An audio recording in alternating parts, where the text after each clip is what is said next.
So let's start with our motivation. Again, appreciating our present circumstance, that we have a body and mind that are healthy and that can understand the Dharma, and we also have the interest in the Dharma. And then, of course, we have the resources to be able to learn it and practice it. So at any of those stages, it's possible to have hindrances. But at this very time, we don't have those hindrances. And we don't know how long this possibility is going to last. And once this life is disintegrated, it is gone. Yeah, the person of this life no longer exists. There's only the continuity of this person. But that continuity might be born in a very different realm, with very different kind of mental capacities, and so on. So it's important to use our opportunity now and not waste it by being so reactive to the external world around us. Because that reactivity, I like this, I don't like that, I want this, I don't want that, that consumes so much time and energy that then we have very little time to think about the Dharma. Or even if we sit down to contemplate or to study, there's lots of interfering thoughts of I want this, I don't want that, I like this, I don't like that. And then those thoughts also generate, they lead to attachment, aversion, all sorts of mental afflictions. And then we wind up creating not the constructive karma that we want to create with this life, but instead a lot of destructive karma. So it's very important to have an attitude of, these are sensory perceptions, these are sense objects, impermanent sense objects that are unsatisfactory by nature. So I don't need to get so wigged out about them and so reactive to them, because their nature is to be transient and change, and their nature is to be unsatisfactory. So no matter what I do, they're not going to be perfect.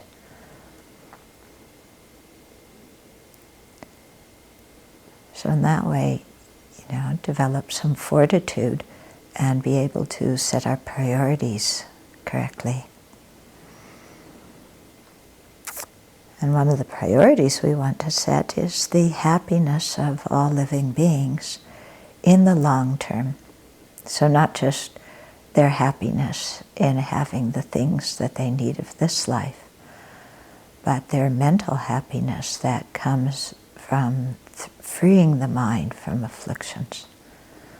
And so caring about that for sentient beings and wanting to benefit them so that they can have that, and knowing the only way to do it is to purify our own mind and gain that capability ourselves. And so therefore we aspire for full awakening,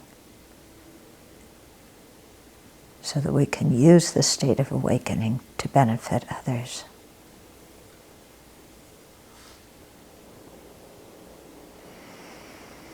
And so we're here to learn the Dharma tonight.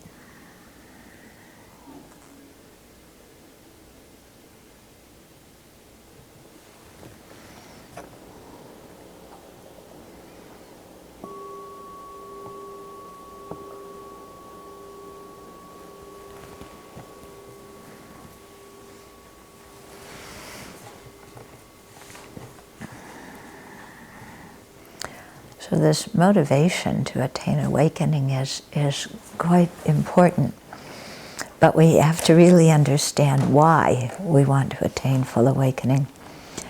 We had somebody at the Abbey this last week who had enlightenment fever, as I call it, who wanted to get enlightened ASAP through opening his pineal gland or doing, I don't know, some kind of something.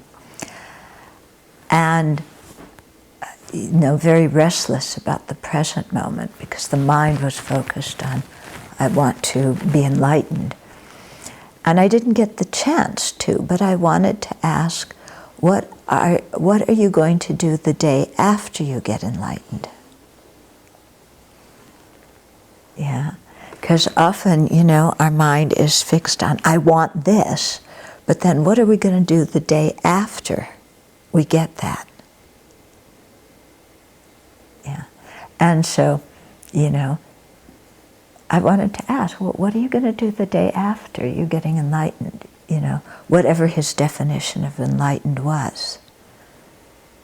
And, we have to be able to say something. What are we going to say? Just sit there and be blissed out?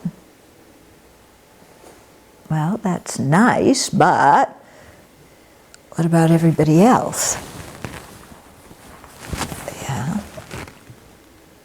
So, we want to attain awakening, not just, okay, we just get to enlightenment, and now I can relax, got that done. Cross that off my list. Yeah. But, what am I going to do the day after? What I've been doing the whole time before, which was be focused on the welfare of other living beings. Yeah. And so to, have that firmly planted in our mind so that, we know why we want to follow a spiritual path. Now, because it's not just about feeling good ourselves. Although we are selfish, and so sometimes that self-centered thought gets us going on the path just because we're miserable right now, so we're looking for something that's better than right now. So that gets us going on the path. But then at a certain point, we have to go beyond that wish for just my own happiness, and especially my own worldly happiness. Yeah, because worldly happiness we're never going to get in a satisfactory way. It's always going to go away. Yeah, because it arises due to causes and conditions, and those causes and conditions are under the influence of ignorance. Yeah, so no matter how famous you are, how much sex you have, what a nice house you have, or boat you have, or, whatever it is that you're wanting, it's all going to go away at some time. Yeah? So to really aspire for, another word for nirvana is the unconditioned. Something that's not conditioned by ignorance, that's not going to change and be something else. Okay? And so to want that, not only for ourselves, but for everybody. And so, as a way of creating the cause, we have to understand the Dharma. And so we have been studying Aryadeva's 400 stanzas, and we are now on chapter 10, which is individual refutation of truly existent functional phenomena. Okay, so refuting a self, yeah. And in particular, what we're going to be getting into in this chapter is refuting a truly existent self or a substantially existent self, or just a plain old permanent self. Yeah, because a lot of the schools that existed, in ancient India asserted a permanent self, in much the same way as many people nowadays assert a permanent self. There's some kind of soul or self that doesn't change, The definition of permanent, it doesn't change from moment to moment. Okay, so last week we started on the verses. You know, there's this one school, the Vaisheshika, who talk about an inner self and an outer self. And your outer self is your body. The inner self is the person who does things, and then, you know, saying that, you know, what is male, what is female? Is it your outer self? Is it your inner self?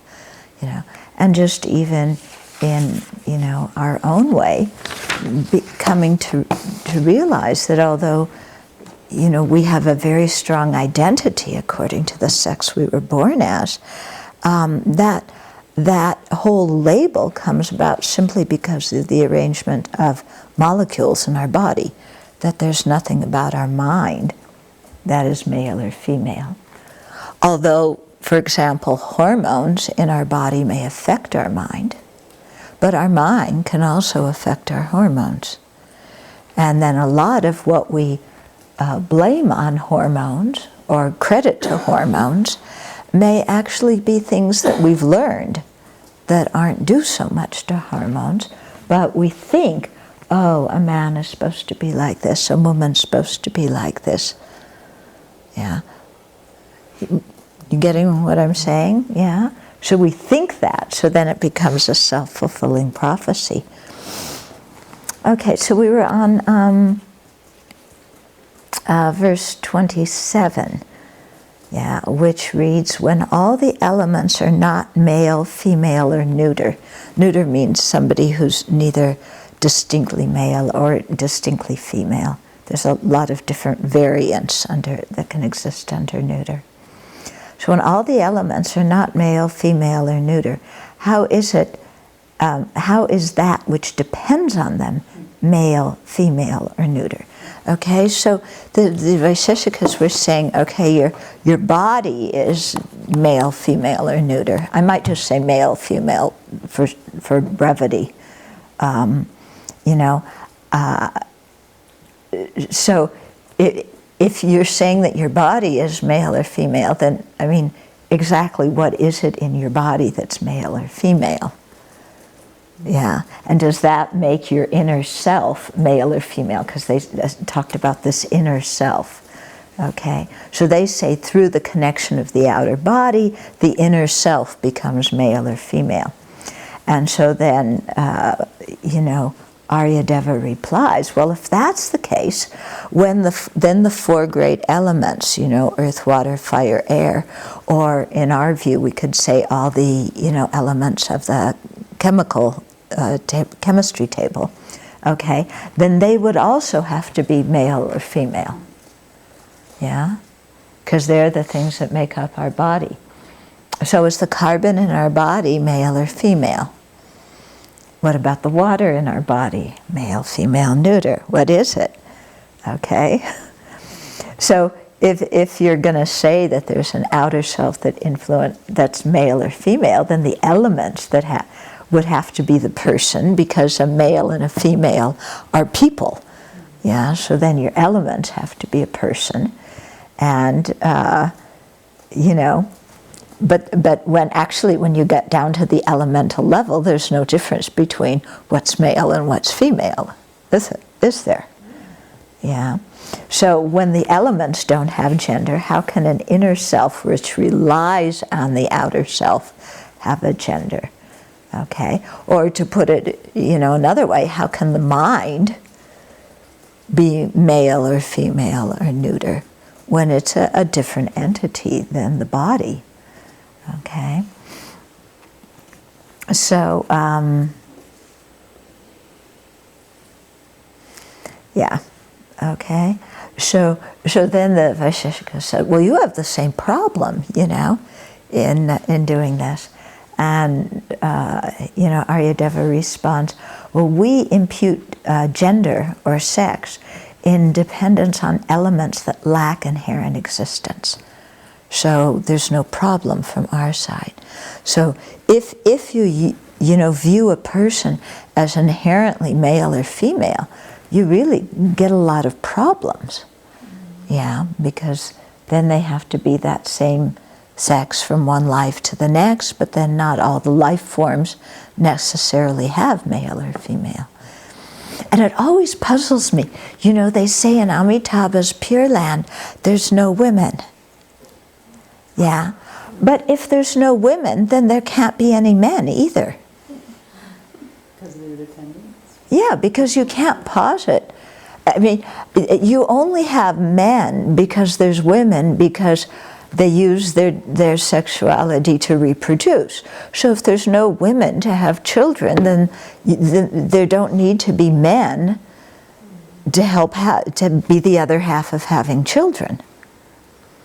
But when I ask that question, I've never gotten a satisfactory answer. Did you ever ask a female? Huh? Did you ever ask a female? There is, I mean, there isn't any, obviously. You could only ask the men. Right. Yeah, but you know, you can only have one if you have the other. Otherwise, you know, it's why have you can't, you know, it makes no sense. But maybe it's not really male. Yeah, well, that's what I'm saying. It can't be really male. Yeah. So then saying there's no women in the Pure Land, what does that mean? Then it means there's no men either. So then there's something else, isn't there? Yeah. Yeah. Okay. Then verse 228 is, okay, yourself is not myself. Thus there is no such self, since it is not ascertained. Does the conception not arise in relation to impermanent things? Okay, so there's an unwanted conclusion that generating the thought I when observing somebody else's self is unreasonable. I mean, I wouldn't generate the thought I observing yourself, okay? So that which is yourself isn't myself. So the object of your conception of I isn't a self existing from its own side, okay? Because that's not the object of my conception of I or my attachment to I. Okay, so here, if this other school is asserting there's a self that exists with its own entity, yeah, then everybody who looked at that self should say I. Because if something exists by its own entity, that's what it is, and everybody would have to see it the same way. So that would mean that when I looked at your aggregates, I would generate the thought I, and then I could look at everybody's aggregates and generate the thought I. And in fact, all of us would look at each other's aggregates and generate the thought I. And that's clearly nonsense, isn't it? But if there were a self that existed with its own entity, then things would have to be like that. Because something that has its own entity is that. It doesn't depend on being labeled that. It doesn't exist in relationship to anything else. Remember before we were talking that I only exists in relationship to there being you? Otherwise, how can you differentiate you and I? You know, in the same way that this and that depend on each other. All these things are mutually dependent. If they had their own entity, they wouldn't have to depend on anything else. Yeah, and then everybody would see them exactly the same way. Okay. So, the thought. You know, because these people are saying, okay, there's some permanent self there that exists with its own entity. And in that case, you know, everybody would look at it and say I equally, which of course is nonsense. So then doesn't the thought I arise in relationship to impermanent things?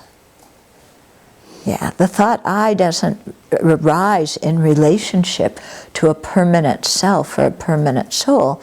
It arises in relationship to impermanent things. Impermanent meaning changing moment by moment. So we think of I, or we think of the person, we think of the self in relationship to the 5 aggregates. You know, 1 aggregate is our body, and then 4 aggregates are our mind, feeling, discriminations, volitional factors, and consciousness.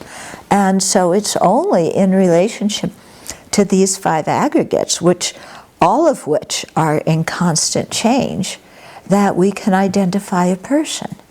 So there's no permanent self there that you can look at and say, oh, you know, that is inherently I.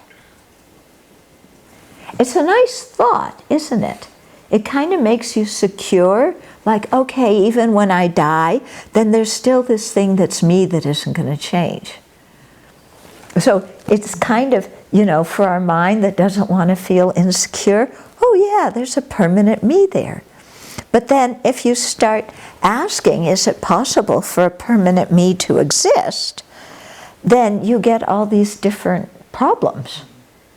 You know, like everybody would see me, you know, looking at the same self. And that self wouldn't change from life to life. We're going to get into that. Yeah. And that self would be inherently a man or inherently a woman or inherently neuter. Yeah. And none of that stuff makes sense. Then 229 is refuting that a permanent self is the cause of entering and leaving samsara. So, you know, these people say, well, the self is permanent, and it's the one that enters samsara, that takes rebirth, and that leaves samsara, and that gets liberated. If there were no self, who is in samsara due to karma? And if there's no self, then who would gain freedom from samsara? Thus, a self has to exist. And in their mind, if a self exists, it has to be a permanent self that exists with its own identity, its own inherent identity.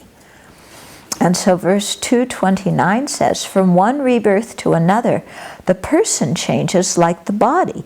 It is illogical for years to be separate from the body and permanent. Okay?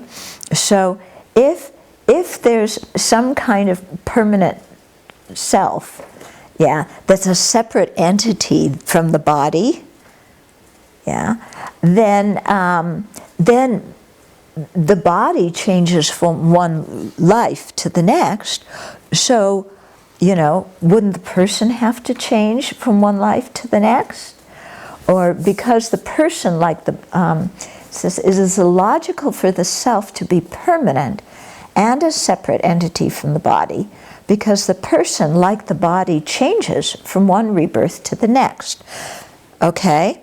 So if the self were permanent, well, first of all, it's saying it can't be permanent because the self changes.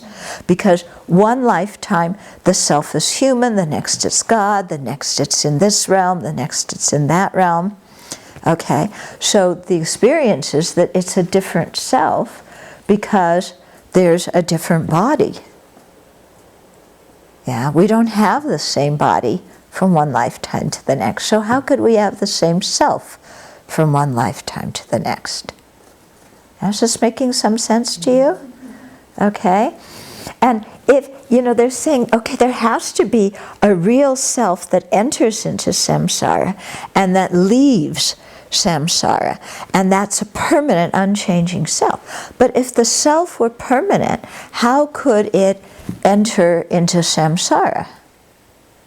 How entering samsara means taking rebirth. If the self didn't have any change, and it were separate from the body and the other aggregates, then how could it take rebirth? Because taking rebirth involves change.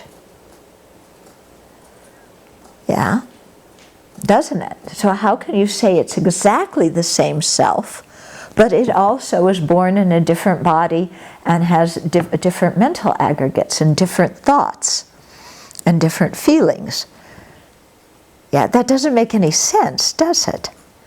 And if the self were permanent and didn't change from moment to moment, then also how could it attain nirvana? Yeah, a permanent self doesn't change. It can't change. It's not impacted by other things. So then it can't be liberated. Yeah. So a permanent self can't take rebirth. It can't be liberated. It actually can't do anything. It can't see anything. Yeah. We're going to get into all of these things, you know. How we keep thinking, but there's a permanent self. Yeah. Or there's a truly existent self, some self that's there without depending on other things. But, you know, we keep coming back to if it has its own entity, if it's independent of everything else, then it would have to be permanent. And if it's permanent, it can't take rebirth, it can't you know, be freed from samsara. Yeah, it would be inherently male or inherently female, no matter what body it was born into. Yeah. Yeah, it couldn't see anything because it would be entirely unrelated and separate to the mind that cognizes things. Okay, and then we move into the Vaisesikas, who say that there's a permanent self that is an activator of the body. Okay, so there's a permanent self that is an intangible form that moves the body. Now that sounds pretty good, doesn't it?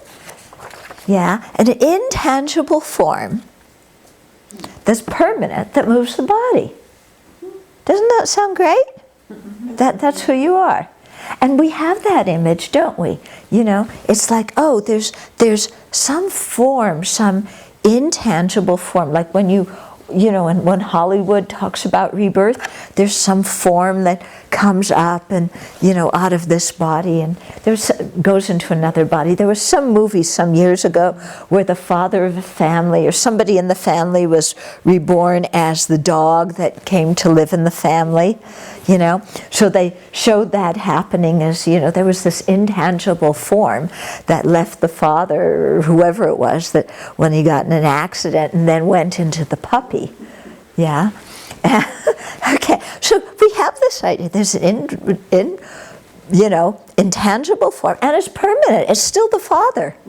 You know, it's still the father. It's the father who's now born in the puppy's body. Yeah. Same personality, trying to communicate to the rest of the family that, hey, I'm your father, but it's a puppy. Is this a comedy? It was, yes. Yes, it was a comedy. I can't remember the name of it, but you know, it was such a good example of, you know, how we think of things. Okay. So that's the Vaisesikas say, you know, there's a permanent self that's an intangible form, and it's what makes the body move. Okay, and the response is a permanent self can't move anything. Okay, because to make something move, it has to change. Yeah, and the Vaisesikas are seeing this permanent, intangible self. You know, they say it's like an activator of the body, like a chariot has to have a driver. So there's this self that moves the body. And the response is, you know, that can't be a permanent thing, can't make anything else move. Okay. Now I see why the Buddha won all those debates. Yeah. Yeah. And then 231 invalidates the belief in a permanent self. It says, why, oh, this is an excellent verse. Why teach nonviolence and wonder about conditions for permanent self? A diamond never has to be protected against woodworm. Okay? So if the self were permanent, then why do you need to teach nonviolence as a mode of conduct in order to protect the self from the dangers of a bad rebirth? Because a permanent self can't change. So it can't be reborn. Even if it were reborn in the hell realms, it wouldn't experience any pain because it's permanent. And a permanent thing can't change. It can't be influenced by other causes and conditions. Okay? So nothing can harm a permanent self. So why, teach somebody to avoid harmful actions and create good actions? Because that permanent self can't experience the results of it because it can't change. Okay? This is actually a very good argument, if you hold the idea, like in Christianity or theistic religions, that there's a permanent soul, then again, why keep good ethical conduct? 'Cause you're supposed to keep good ethical conduct so you can be born in heaven and not born in hell. But if there's a permanent soul, it can't be reborn.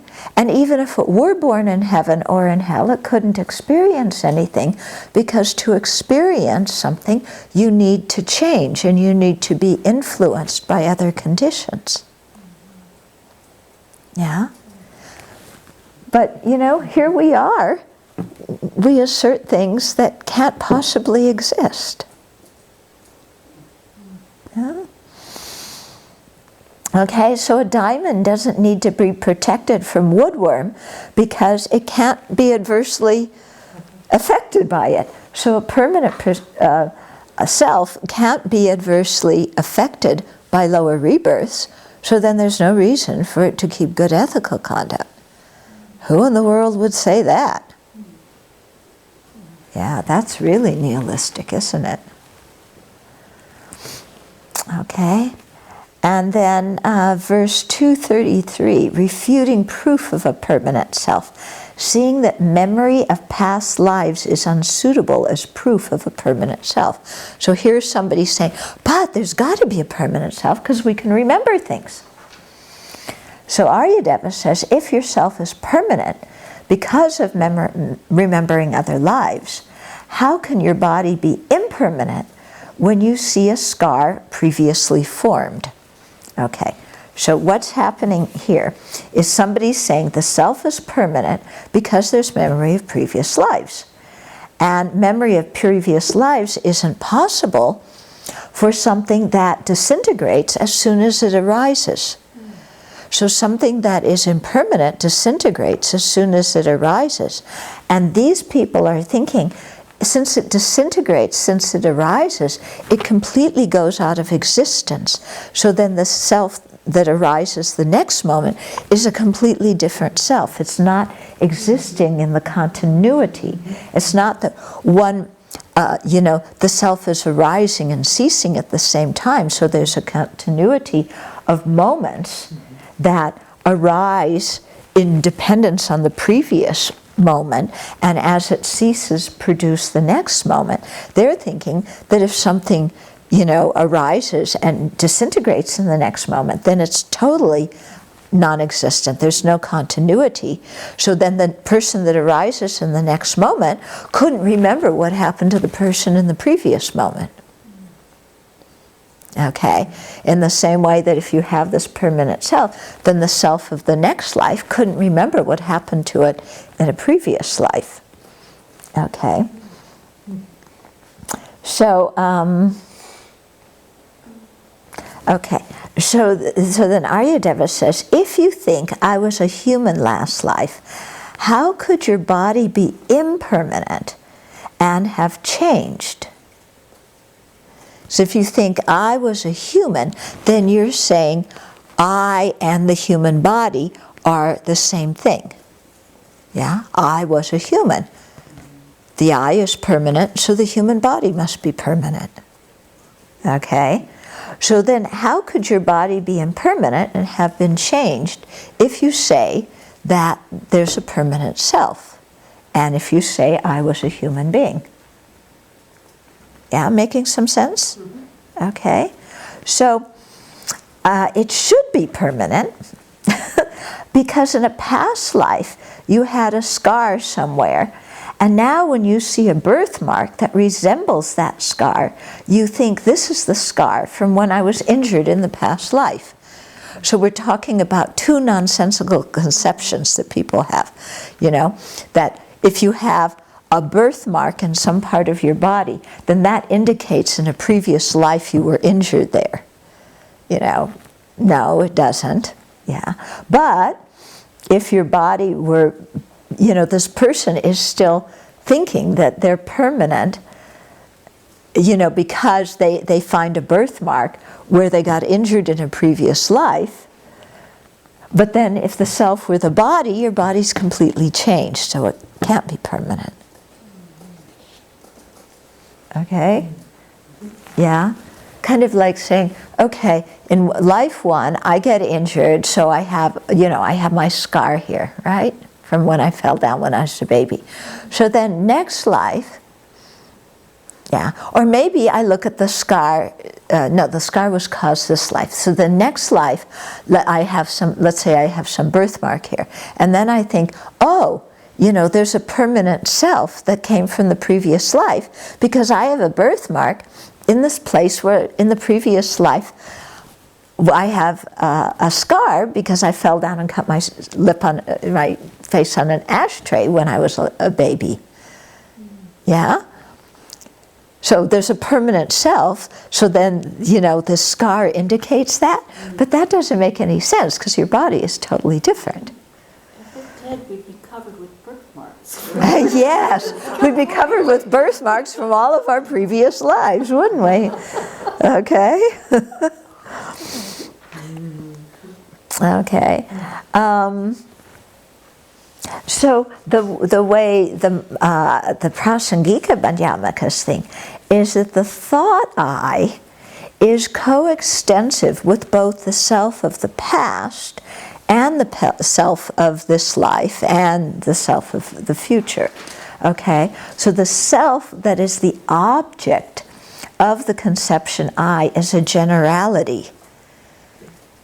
Okay? It's not something that has a fixed identity that exists with its own, by its own nature.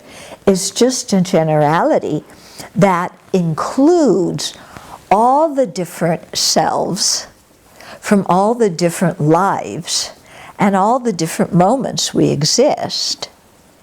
And none of those selves exist with their own entity either, because if they did, then you would have multiple selves and it would all be really nutty. Okay? So even though we say the self of this life is not the self of next life, because the self of this life is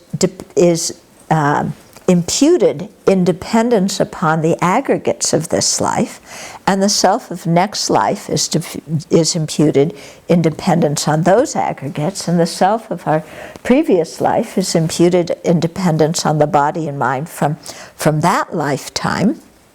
So it's three selves. They're not the same self because they're imputed on different aggregates, but they're not inherently different either, because there's a continuity from one self to the next self. Yeah? And all of those selves are included in the generality when we just say I, for example. So for example, when the Buddha would say, in my past life I did this and that, he wasn't meaning Shakyamuni Buddha in the past life was an elephant.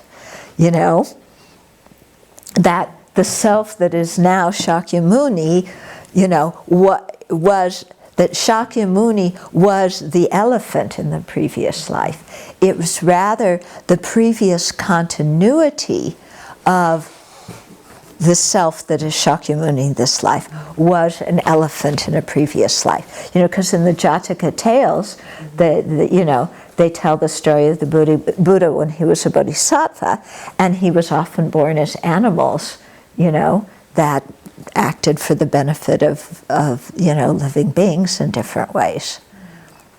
Okay, so when he would say, I was so-and-so in a previous life, it doesn't mean the self of this life is the self of that past life. The I that he's saying is referring to the generality I, the general I. Yeah, but that I can't be found anywhere because it's merely labeled independence upon all the instances of I in all the different lives. In the same way that the I of this life is merely imputed to the I of the infant, the I of the toddler, the I of the child, the I of the teenager, the I of the young adult, the I of, we have many different I's even during this lifetime because the basis upon which the I is labeled, the body and mind, changes. Yeah, but when we say, I did this and that, we're just referring to the generality I of this lifetime.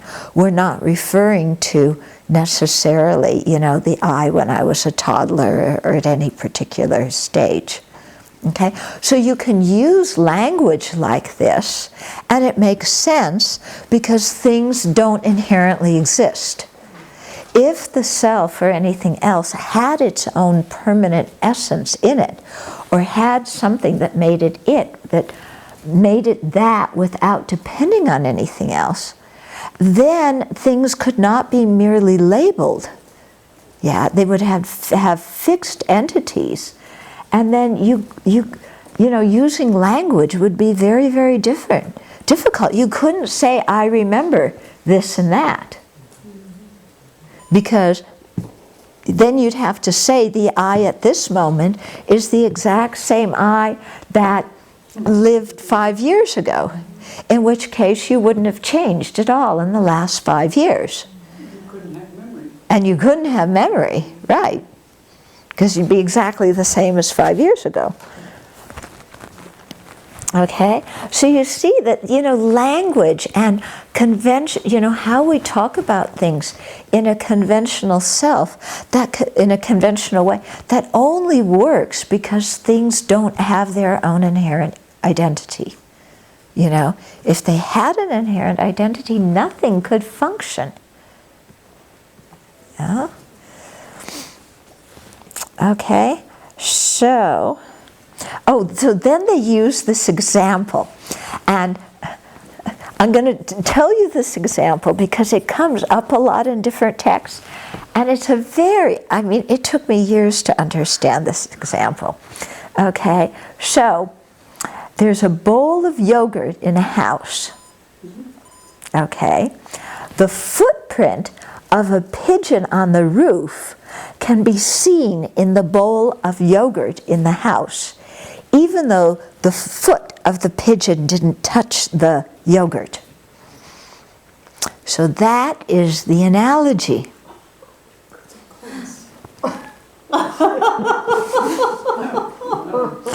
Okay. There's another one about the bear. What is it? The bear who wakes up from his hibernation and feels sick and then remembers that he got bitten by a rodent before, or he feels something unusual, and then that causes the memory. Okay, so what this means, it's a funny example for our culture. What I think it means anyway is that in the old houses in ancient India, you could have a bowl of yogurt on the table, and then you have the roof over it. The roof is made of thatch, so if a pigeon lands on the roof, it's going to move things, and so dirt is going to fall down from the roof and land in the bowl of yogurt and make the imprint of the pigeon's footprint in the yogurt. And so that can happen even though the pigeon isn't didn't even touch the yogurt. Okay? So the way I'm understanding that is that the roof is this life. Yeah, the yogurt is another life, your next life, and the footprint is the karma. Oh, nice. So the karma is formed in this lifetime, but it ripens in a future lifetime, even though the action did not touch the future lifetime, and even though the roof does not touch the yogurt. Okay? So similarly, all actions and agents are feasible for that which arises dependently. So that's how I understand the example. Okay? So it's showing that an action can be created in one life and the result experienced in another life without any permanent thing going from one lifetime to the next. Yeah? Okay.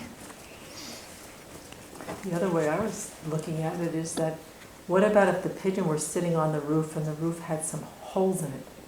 And there was a sun casting a shadow behind the pigeon, so that when it hit and the pigeon was maybe scratching its head, like we put our hand out and the sun cast a shadow on the foot. Yeah, uh-huh. So maybe the pigeon's foot, the sun cast a shadow onto the yogurt due to the positioning of the pigeon's foot and the sun. Yeah. Kind of the same thing. Where Yeah. The sun would be the karma, the pigeon would be whatever Yeah. you said it would be. Yeah, no, the foot would still be the karma. It's the idea that you create something in one life and you And it experience touch, the result later. Yeah. Yeah. Yeah, both examples work. Okay. Verse 233 is the unfeasibility of mindless matter remembering past rebirths. Okay. So this again is based on the Vaisheshikas, and I can't say I really understand their philosophy. So anyway, the verse says, if the self, when possessing that which has mind, is a knower, by that same argument, that which has mind would be mindless and the person permanent. Okay, so the Vaisheshikas have some kind of assertion that between a substance and its attributes, you know, and so, you know, they say there's a self, and then an attribute of the self is the intelligent, and you know, you have different consciousnesses and intelligence that are all attributes of the self. You know, I can't say I really understand this. Okay, but if Joe Blow says, if the self, then the self should not be able to remember past rebirths because it is mindless matter. That's true. It also couldn't remember past lives by virtue of having mind, because by first lacking memory and later possessing memory, it has given up its entity. Okay? So if the self, which is matter, is a knower of the past, you know, it has to do with the complicated Vaisheshika philosophy, yeah, which I can't say I understand.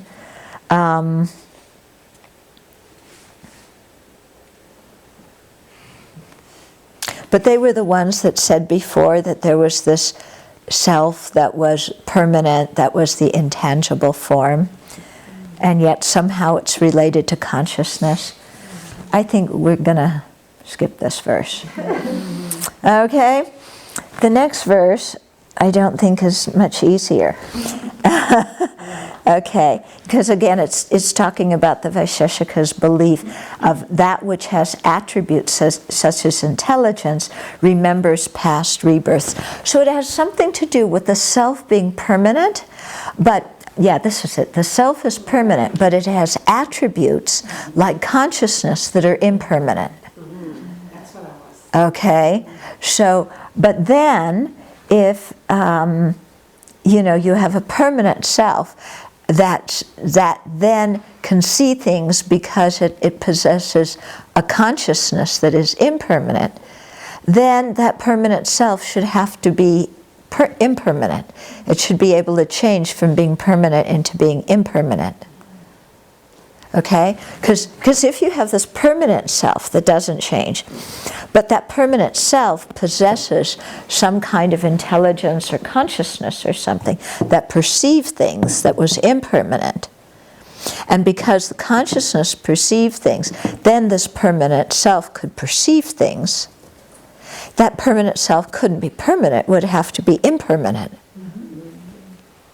Okay? Yeah, in the same way, like if you have this permanent self and it has attributes like, you know, a painful feeling or a pleasurable feeling, then if you're going to say that the self feels pain or pleasure because it possesses, this permanent self, you know, experiences pain and pleasure because it possesses, you know, the feelings of pain and pleasure, then again that self's going to have to change in order to experience those feelings. Whereas they have some philosophy whereby, you know, you have the thing that experiences feelings that's impermanent, but that's what makes the permanent self experience something. But that doesn't hang together, because something can't first be permanent and then become impermanent, and something can't first be impermanent and then become permanent.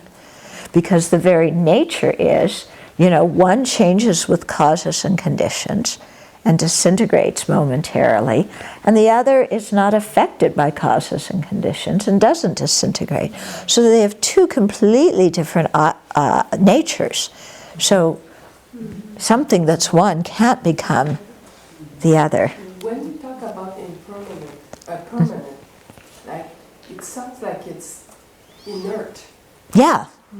Something that's permanent can't move. It's inert. It's inert. Because to move, like before when they were saying that you have this permanent self that moves the body, for something to move means it's changed. Yeah? Or for something to cause something else to move, it has to change. So you can think, you can do nothing. It can't do anything if it's permanent. How come they don't get that? That's a good question.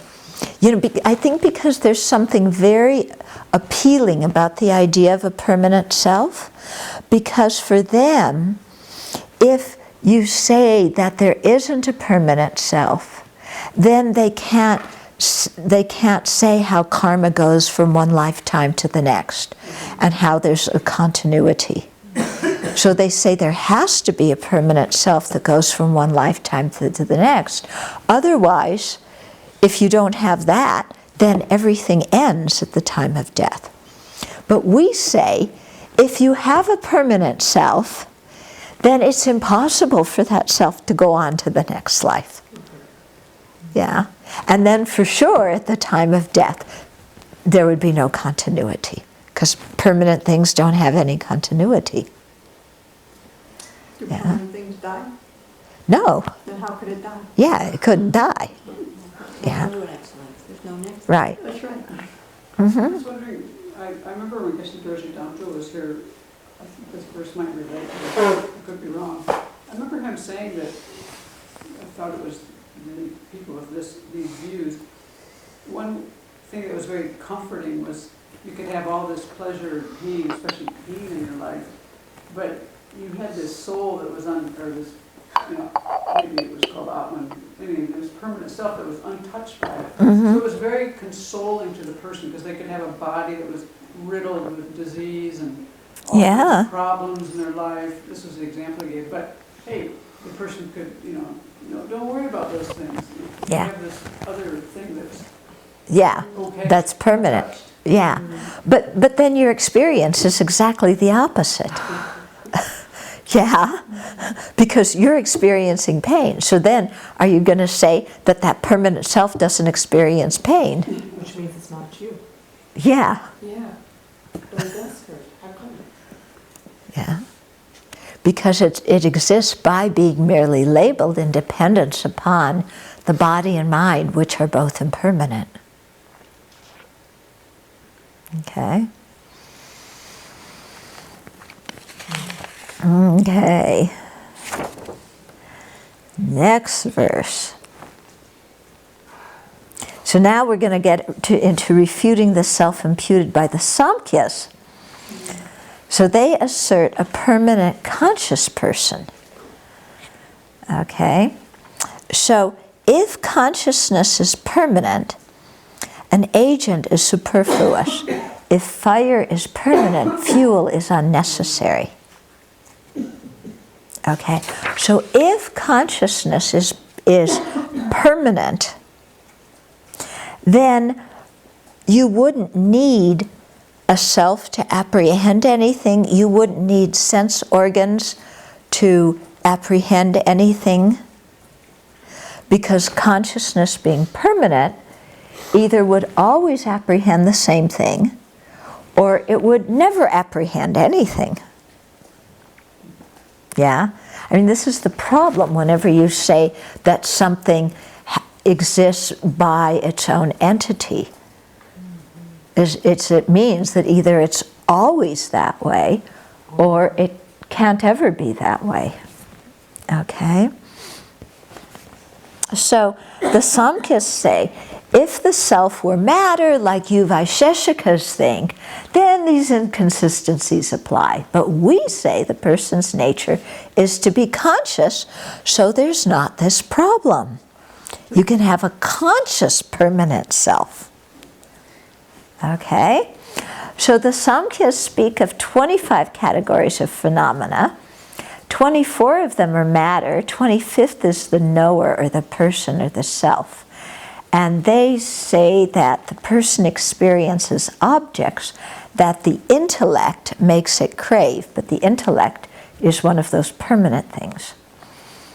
Okay, so if the conscious person were permanent, okay, the eyes and so forth that permit experience of objects wouldn't be needed, because the person that experiences objects would be a permanent functional phenomena. Remember that? Yeah. But you can't have something that's permanent that is also a functional phenomena, because something that functions, function means it produces a result. Okay. So fuel is needed to make a fire, but if fire is permanent, you don't need fuel, because fire would always be there and it could burn on itself without fuel. Okay, so similarly, if the person were permanent, you wouldn't need consciousness, you wouldn't need sense organs, you wouldn't need an object, you wouldn't need anything, because that permanent person would always be experiencing that thing. But that's certainly not the case, is it? Yeah. We don't experience one thing forever and ever and ever. Yeah? What we call I changes. And it's a good thing it does too, isn't it? Okay. So, any questions? Yeah. How the higher schools, or maybe Pasadena or whatever, my doctors explain memory. How do they explain memory?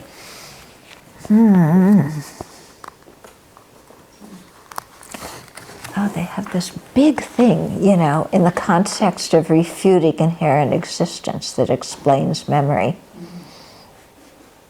Oh, I know what it is. I remember now. It comes in the context of refuting a wrong rig, the self-knower. Remember, apperception? Remember, because the Satantrikas and some of the other lower schools say that a consciousness has another consciousness that is one nature with it, that perceives it. And so they say that's how you can remember things, because the apperception remembers the consciousness and the apperception enables the memory of the consciousness that apprehended the object. And the Prasangikas say, you don't need to assert an apperception that remembers the consciousness that apprehended the object, because as soon as you remember the object, you also remember apprehending it. Yeah, because you can't remember an object without knowing that you apprehended it sometime in the past. Okay? What means apprehend? Apprehend means to cognize or to know. Okay. What about with memories of past lives, though? Pardon me? How does that apply with memory of past life? Memory of past lives? I think they would say because there are seeds, planted in the consciousness. Or again, the Prasangikas have this thing called the having happened of something. Yeah. So, kind of that continuity of a consciousness that apprehended something in the past. Yeah. Then that consciousness has a continuity. So it can remember, there's like some seed, or there would have to be some kind of having happened, that enables you to remember something from the past. It seems like it would be, different whether it was this life or a previous. Yeah, right. I mean, it's easier to assert, it's easier to accept this life, yeah, because we think of it as being the same person, even though it's not in this lifetime. Yeah. So the difficulty, the scientists would say the memory is in part of your brain. But if that were so, then you could never account for memories of previous lives, because you don't have the same brain from one lifetime to the next. Yeah.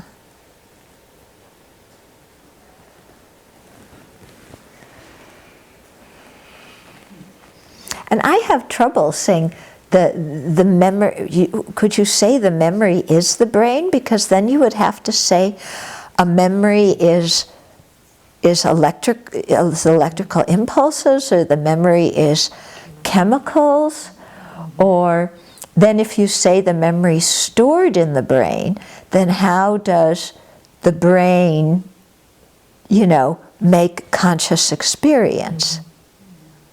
That's Yeah. material. Yeah. Something material, Making something immaterial. Yeah. And so I think if you get into Tantra, my guess is in Tantra you would say that the winds make that connection between the mind and the body. Yeah. I think you would have to say that's what makes the connection. But is the brain just like the liver and spleen? It's just something made of matter, isn't it? It is. It's just Yeah. a function. Yeah, it's made of matter. And when you look, if you had a brain in a Petri dish and you looked at two nerve synapses, doing something, you wouldn't look at it and say that's anger. Yeah? You couldn't say that those nerves and the cells were anger. Yeah. In the same way that you wouldn't look at somebody's brain and say, I love you. The brain is not the person. Yeah, it's not the person.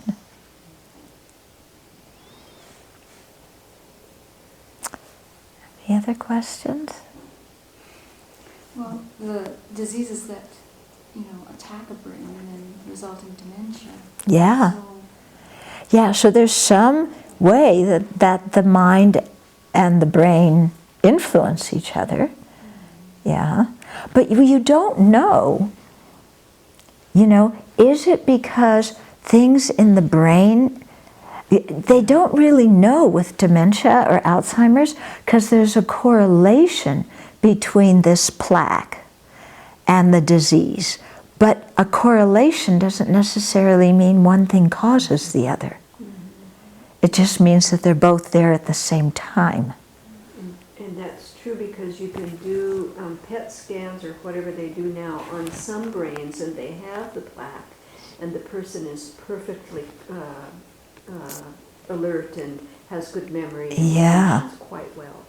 And yet the brain looks like a diseased brain. Yeah.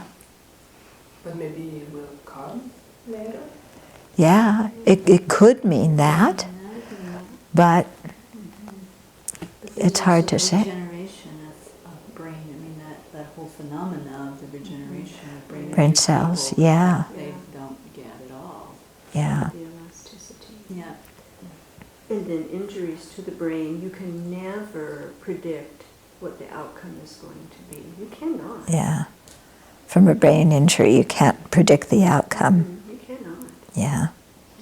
And I think a lot, I was gonna email Deborah Hicks over there at EWAM to see how Charlie's doing. I mean, for me, that's a perfect example. Here's a head injury, but there's someone who has a mind that's very strong and has deep practice and had courage. I mean, there's something about the personal temperament of somebody that may influence what happens with a head injury. Yeah, and how they deal with it and how they work with it and what their capacities on a different level than just what happened in the brain. A friend of mine's mother had Alzheimer's, and she was, she'd go to visit her, and she'd be like, "Oh, it's that young girl again visiting me." She wouldn't understand who it was.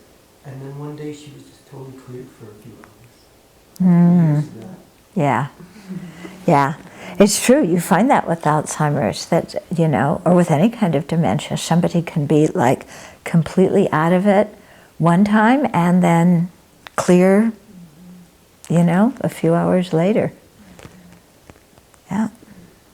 So it seems like that, even if it is the brain that's damaged, it's damaging access maybe to something that's still there. Yeah. Yeah, it's true. Right.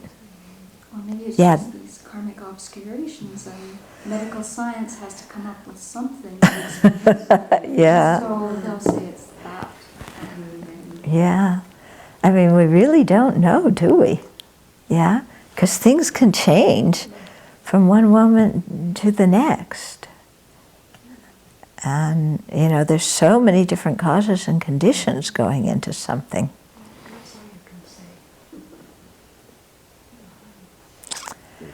Okay.